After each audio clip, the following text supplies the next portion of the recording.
Thank you very much. Thank you. So I want to introduce our next speaker, our first speaker. His name is Bill Osmunson, and he has a very powerful story. Bill Osmunson, he's a practicing dentist, and he has a master's of public health. So he's very qualified to speak about toxicology on the body. He also is the Fluoride Action Network West Coast spokesman. And Bill's story is very important because Bill, as a practicing dentist, promoted fluoride in his practice for a long, long time. It wasn't until some of his clients, some of his patients, came to him and said, Bill, what are you doing? You got to look at the science of fluoridation.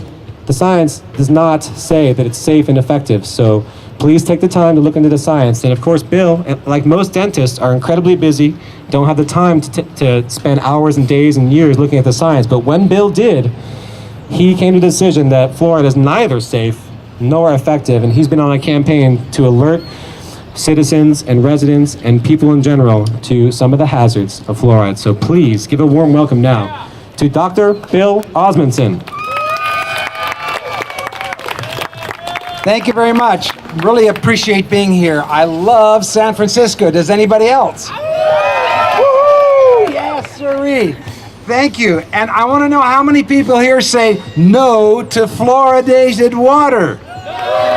Oh, yeah, right on. And I want to know how many people say I want fluoride.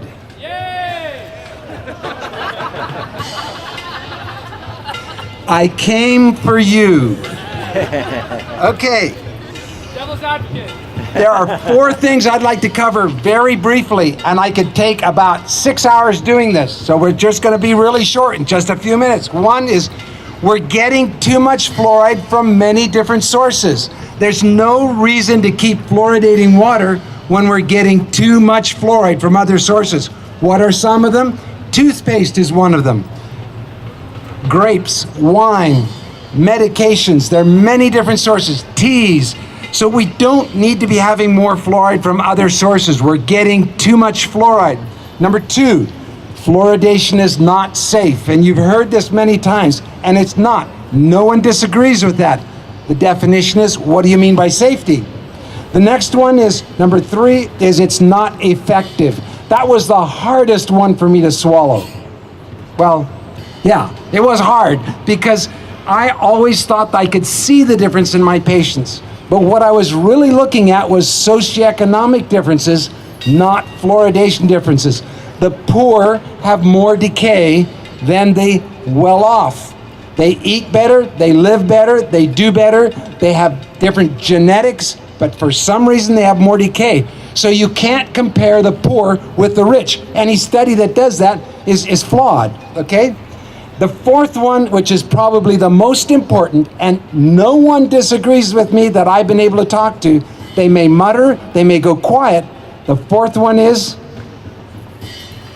anybody help me out? Maybe. Freedom. Freedom to choose. Informed consent. Yes, very important. So I got some of my fluoride people up here, and I have some, and I have some blue ones, and they represent clean water. Yeah. And I have some black ones that we love very much, but they're misguided. Oh yes, they have not looked at all the science in both issues. And for a long time, for 25 years, I promoted water fluoridation. I was with them. I was part of them. And I love them, but they need to look at both sides of the science. And that's the biggest problem we have with the universities, with the public health people. They just are following policy instead of looking at the science. Thank you very much. Take 'em to the curb.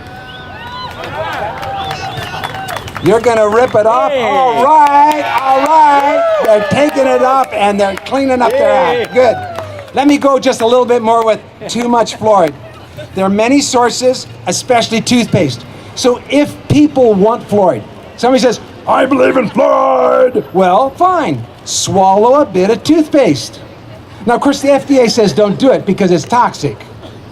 How much is toxic? 1/4 milligram. They used to say a pea size on your toothpaste label. It'll say a pea size. But remember, that pea size is a baby pea size. Haven't you all seen these advertisements for toothpaste and this great big piece and a nice curly swirl at the top?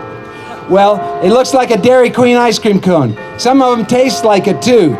But that is way, way too much fluoride because children tend to swallow it. We absorb it in our skin. Now they're talking about a grain of rice size of toothpaste. When we're talking small, we're talking a tiny, tiny little bit of toothpaste. And that much fluoride is in 1 glass of San Francisco water. Now the FDA says, do not swallow it. And the city of San Francisco says, you've got to swallow it. Isn't there some sort of a disconnect here? The public health agencies are not reading the label. We've got to help them start to read the label. It's a no-brainer. Get the fluoride out and at least put a label on it. You know, if it was FDA approved like it should be, there would be a label on it saying the dosage, the amount, do not swallow, all these different types of things, ages, all those kind of things. Now, it's not safe. And Michael Conant, I hope he can come, he will talk more about the lack of safety. He's done a tremendous amount of study in this and has so many studies that he'd keep us going all afternoon. It'd be wonderful. Hospital. So it is a toxic poison. By law, it is more toxic than lead, and by definition, it fits within the definition of poison in every state and federal law. Now, we dilute it when we put it in the water, but we are putting a poison in the water in a diluted form. And some people are more sensitive to this amount. It's not a nutrient. I'm a nutritionist, and I have looked at all these different substances that the body requires, and the body does not require fluoride. Tooth decay is not the result of a lack of fluoride. Tooth decay is not insufficient fluoride. Most developed countries do not fluoridate their water, and their decay rate has dropped to the same amount as ours because fluoride is not necessary for ingestion. When you swallow the fluoride, dentists will say, well, it goes up to the teeth, right? There's some real problems with that. Number one, they say they want optimal in the water. Well, what's the optimal amount in the bloodstream? Because that's where it goes into the body. They have no clue. You know why they have no clue about what's the optimal in the bloodstream? Because they have no clue of what's optimal in the teeth. That's right. You find the same amount of decay with fluoridated water or not fluoridated water, and the amount of fluoride in the teeth is the same. So how much fluoride do we want in the teeth to prevent the decay? There's no idea what that is. It goes to the entire body. It goes to the brain. It goes to the thyroid. It goes to the liver. It goes to the kidneys. The body is trying to excrete it. It takes 20 years to get the excess fluoride out of your system. One of the things that we see in dentistry, and there's no dispute, the white spots, brown spots on the teeth are generally dental fluorosis. That is a sign of a toxic excess fluoride exposure. It's a biomarker of excess fluoride exposure. And 41% of children now have that, and that's with the new definitions, and if the old definitions were under use, it'd probably be closer to 70 or 80%. And in Portland, Oregon, where I am working right now, I constantly see people with dental fluorosis, and we don't have fluoridated water. That's one reason Portland voted not to put fluoride in their water, is because we already have too much fluoride. I am most concerned about infants, babies. Mother's milk is the ideal nutrient for babies. And all of us at one time never escaped that phase of life. We were all babies. And that's how our species will continue, is with babies. It's very important. And infants, the fetus, are very sensitive to toxic chemicals. And we are seeing more and more studies, many good human studies, not perfect studies, but good studies, showing that we're getting too much fluoride for infants and while their brain is being developing. Roughly 7 IQ point drop. And they say, well, that's with very high fluoride intake. Yeah, but that's what's happening here, because they're looking at the high fluoride in the water in other countries.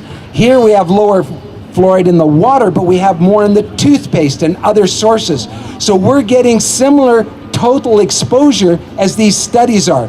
When you measure the blood serum fluoride level, we're seeing that.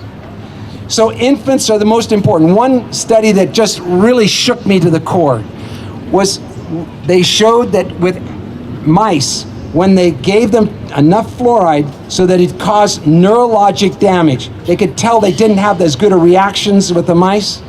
Then they had the controls and the subjects reproduce for 3 generations. And after 3 generations, those with the excess fluoride great-grandparents had neurologic damage still. So the fluoridated water that is being given to San Francisco now is going to affect us for at least 3 generations based on animal studies. Now, in order for us to do a prospective randomized controlled trial, that's going to take about 100 years. And that's not going to happen. So we just have to get it out now, give people the freedom to choose. Okay, it's not effective. The research is mixed on the efficacy, but the FDA says it's not strong enough to approve. And the FDA tests these toxic chemicals to say, is it effective? The FDA says it's not effective, but still public health keeps pushing it.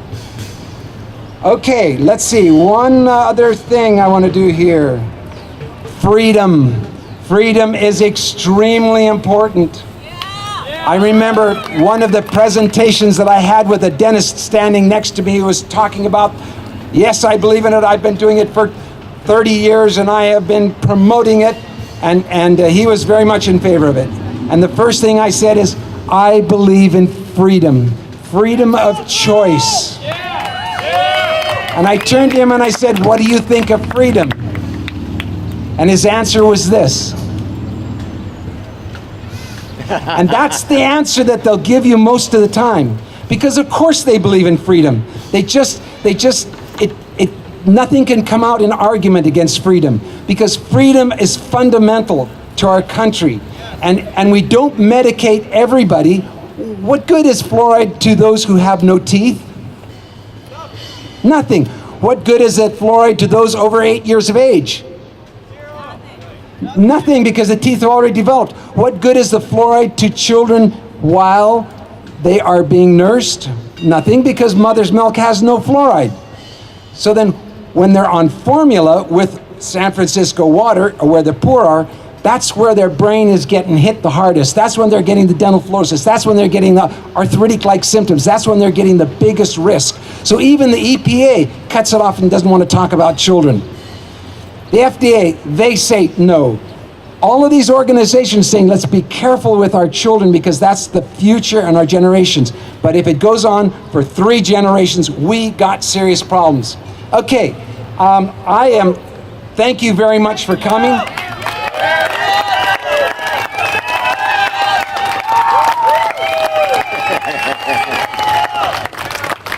I know it's risky having beautiful girls with me because then you compare. Please don't. But I appreciate them coming and being here. This is really wonderful. I appreciate the band. My goodness, how much fun. It was great. And I loved it because, did you notice how as we were walking along, the musicians along the way joined in? They couldn't help it. It was so exciting and so much fun. They go, yeah, the drummers were beating along with us, and everybody was joining in. They're having fun, and I really enjoyed being here. Okay, who's on next?